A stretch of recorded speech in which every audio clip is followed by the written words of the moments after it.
थांनायाव फैया उनथियानो सोंलै साथायाव उथियानो नागिरा थाब उथिनो हानांगौ ना होमबासो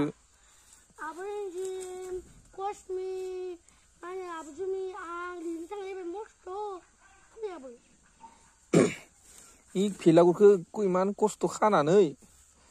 बानायनानै नोङो बेदर मोनजाबा जायोब्रा इनो नों भेलागुरखौबो सावाबा बोरै जागोन इदि जालायो बेदर मोनजाबालै थाथो नांला भेलागुर सावनायबो नायला जाखायो भेलागुरा बेदरालाय सानफ्रोम मोनजाखायोथ' भेलागुरा खनसेल'सो सावो हो आरे भेलागुरखौ खनसेल' सावा होमबा बोसोराव होमबालाय इखौनो मानो फैया नोंलाय खनसेबो मा नारनाय होनो इखौनो माइखो दे बो इदि जाबाय ओरै गाहाय खालाम गाहाय एबार ओमफ्राय बो दे आखाइखौ उनाव ला इदि बो दे ओइ दे सोराङा नार भेलागुर खाग्रा माखा